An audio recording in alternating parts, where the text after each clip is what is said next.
नाज़रीन अस्सलाम वालेकुम। आप देख रहे हैं सियासी टीवी। कौमी ख़ुनाई में आप सबका इस्तक़बाल है। मैं मोहम्मद सिद्दीक़। सबसे पहले सुर्खियों पर एक नज़र डालते हैं।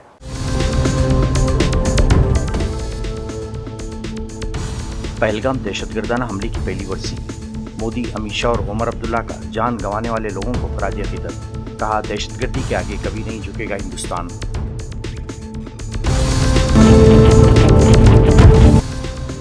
पहलगाम हमले को लेकर वज़ीर दिफ़ा राजनाथ सिंह ने पाकिस्तान को दी वार्निंग। कहा, ऑपरेशन सिंदूर अभी जारी है।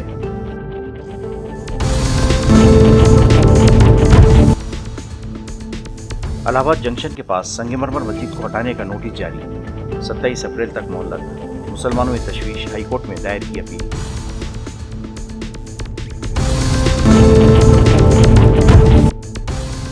केरला में पटाखा फैक्ट्री में आग से 13 लोगों की मौत। राहुल और प्रियंका गांधी ने किया दुख का इजहार। फौरी इमदाद की हुकूमत से अपील की।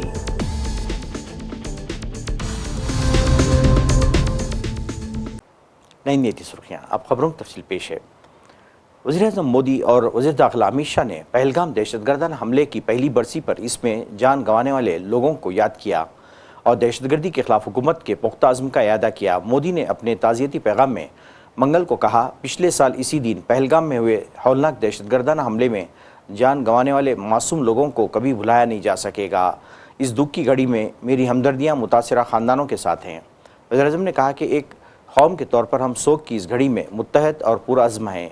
हिंदुस्तान दहशतगर्दी की किसी भी शक्ल के आगे कभी नहीं झुकेगा और दहशतगर्दों के नापाक अज़ाइम कभी कामयाब नहीं होने देंगे। मरकज़ी वज़ीर दाखिला अमित शाह ने पहलगाम दहशतगर्दाना हमले की पहली बरसी पर इस हमले के मुतासिरीन को खिराज अक़ीदत पेश करते हुए कहा कि अपने लोगों को खोने का दुख और तकलीफ़ आज पर भी हिंदुस्तान के दिल में है। इन्होंने सोशल मीडिया एक्स पर एक पोस्ट में कहा, आज के दिन हम गुज़िश्ता बरस पहलगाम के हौलनाक दहशतगर्दाना हमले में खो चुके मासूम लोगों को अक़ीदत के साथ याद करते हैं। अपने लोगों को खोने का दुख और तकलीफ़ आज भी हर हिंदुस्तानी के दिल में है। वज़ीर दाखिला ने मज़ीद कहा कि दहशतगर्दी इंसानियत की सबसे बड़ी दुश्मन है, जिसके खिलाफ हमें मुत्तहिद होकर लड़ना और इसे शिकस्त देना होगा। इन्होंने कहा कि हिंदुस्तान दहशतगर्दी और इसे पनाह देने वाले उनके खिलाफ अपनी क़तई बर्दाश्त न करने की पॉलिसी जारी रखेगा। जम्मू कश्मीर के वज़ीर आला उमर अब्दुल्ला ने पहलगाम दहशतगर्दाना हमले की बरसी पर कहा, हम दहशतगर्दी और तशद्दुद के खिलाफ मुत्तहिद हैं। जम्मू कश्मीर को तकलीफ़ और मासूमों की मौत से नजात दिलाने की हमारी ख्वाहिश पुख्ता है। हम यकीनी बनाने के लिए हर मुमकिन कोशिश करने के लिए पुरअज़्म हैं कि ऐसा दोबारा कभी ना हो पाए। उमर अब्दुल्ला ने कहा कि हम इन ख़ानदानों के साथ भी अपनी अटूट एकजहती का इज़हार करते हैं, जिन्होंने 1 साल पहले इस बुज़दिलाना हमले में अपने प्यारों को खो दिया था। वज़ीर दिफ़ा राजनाथ सिंह ने पहलगाम हमले की पहली बरसी के मौके पर पाकिस्तान को वार्निंग देते हुए कहा कि अगर पाकिस्तान दोबारा हिंदुस्तान में दहशतगर्दाना हमले की कोशिश करेगा तो इसे बख्शा नहीं जाएगा। उनका कहना था कि ऑपरेशन सिंदूर जारी है, पाकिस्तान को ये नहीं भूलना चाहिए।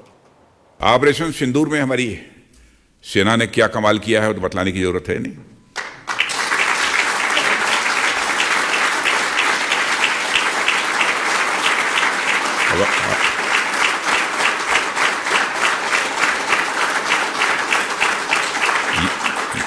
यानी हमारी मिलिट्री पावर भी मजबूत हुई है पहले से। अब हम लोग को ये भारत ने आज तक, भारत की हिस्ट्री उठाकर देख ले कोई, आज तक भारत ने दुनिया के किसी देश पर अपनी तरफ से आक्रमण नहीं किया। लेकिन जो ताकतवर होता है वो जल्दी किसी के ऊपर आक्रमण करता भी नहीं है। लेकिन यह है कि यदि अब किसी पड़ोसी ने कोई छेड़छाड़ करने की कोशिश की तो डॉट डॉट डॉट।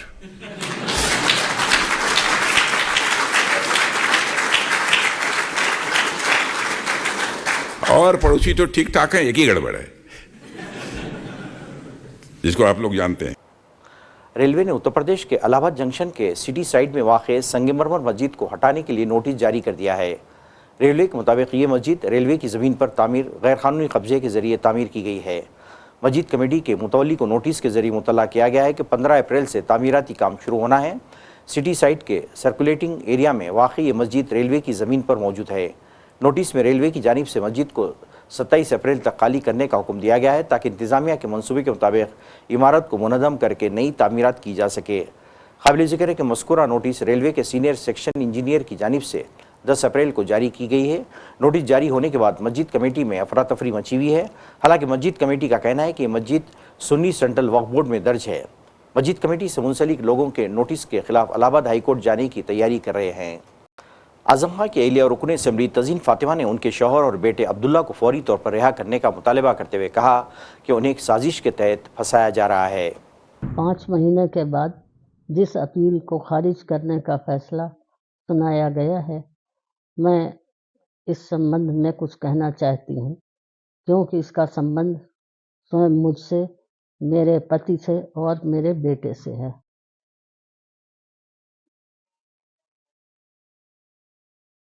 यहाँ पर मैं एक बात और कहना चाहती हूँ कि माननीय न्यायाधीशों को फैसला देने से पूर्व उस शपथ पत्र को भी ध्यान में रखना चाहिए जिस शपथ को उन्होंने कार्यभार ग्रहण करते समय लिया है। मैं न्यायाधीशों का बहुत सम्मान करती हूँ, मगर उस न्यायपालिका का सम्मान करती हूँ जिसका उल्लेख डॉक्टर अंबेडकर ने संविधान में किया था। डॉक्टर अंबेडकर को पहले से ही शायद ये एहसास था कि कहीं न कहीं नागरिकों के अधिकारों का हनन हो सकता है, इसीलिए उन्होंने संविधान में न्यायपालिका की स्वतंत्रता पर बहुत जोर दिया था यहाँ। और अब मैं अपने भी कुछ ज़ाती अनुभव भी बताना चाहती हूँ कि डेट ऑफ बर्थ में एक माँ से ज़्यादा सच्चाई और कौन बता सकता है। डेट ऑफ बर्थ में कहीं एक छोटी सी त्रुटि के कारण उसे इतना तोड़ मरोड़ कर पेश किया गया कि हमारी उससे सच्चाई पर असर पड़ा। और हमारे इसके सारे रिकॉर्ड्स अब्दुल्ला की डेट ऑफ बर्थ के राजकीय महिला महाविद्यालय में मौजूद हैं। मैं गवर्नमेंट सर्वेंट थी, मेरी मैटरनिटी लीव और मेरे जितने भी रिकॉर्ड्स हैं वो सब यहाँ मौजूद हैं, लेकिन किसी पर भी कोई गौर नहीं किया गया। आजम साहब को भी 7 साल की सज़ा हुई डेट ऑफ बर्थ वाले मामले में, मुझे भी हुई और अब्दुल्ला की भी हुई। जबकि अब्दुल्ला की क्या गलती है, उसे क्या पता मैं कब पैदा हुआ था। गलती थी तो एक माँ की गलती थी। लेकिन आप ही ये बताइए, क्या एक माँ से ज़्यादा सच्चाई कौन बयान कर सकता है? एक माँ ही तो ये बताएगी कि मेरा बच्चा कब पैदा हुआ है। केरला के जिले त्रिशूर में पटाखा फैक्ट्री में हुए खौफनाक धमाके ने पूरे इलाके को हिला कर रख दिया है। रिपोर्ट के मुताबिक इस साने में 13 अफराद की जान चली गई, जबकि मुतादिद जख्मी हुए हैं। लोकसभा में कायद हज़्ब इख्तिलाफ और कांग्रेस के सीनियर लीडर राहुल गांधी और पार्टी के जनरल सेक्रेटरी प्रियंका गांधी ने इंसानी जानों के ज़िया पर गहरे रंजो गम का इजहार करते हुए मुतासरा खानदानों के साथ एकजुहती का इजहार किया है।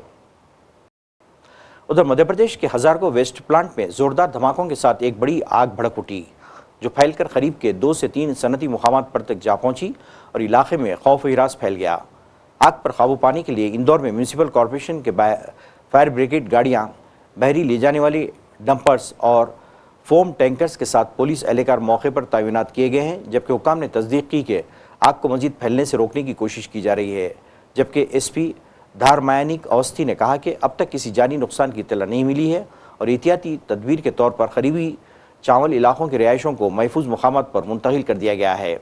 पुलिस ने इर्द गिर्द के रास्ते बंद कर दिए हैं और हिफाजती इंतजाम के तहत मुतबादिल रास्ते मुखर किए गए हैं। जबकि आग पर काबू पाने के बाद माहिरीन की टीम इसकी वजूहात की तहक़ीक़ात करेगी। नाज़रीन, आखिर में सुर्खियों पे एक नज़र।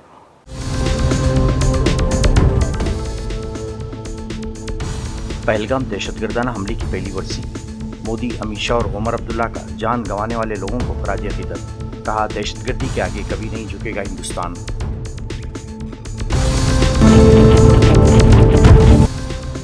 पहलगाम हमले को लेकर वज़ीर दिफा राजनाथ सिंह ने पाकिस्तान को दी वार्निंग। कहा, ऑपरेशन सिंदूर अभी जारी है।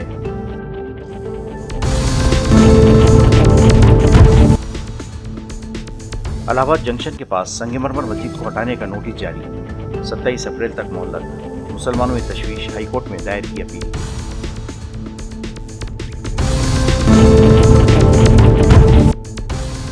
केरला में पटाखा फैक्ट्री में आग से 13 लोगों की मौत, राहुल और प्रियंका गांधी ने किया दुख का इजहार। फौरी इमदाद की हुकूमत से अपील की।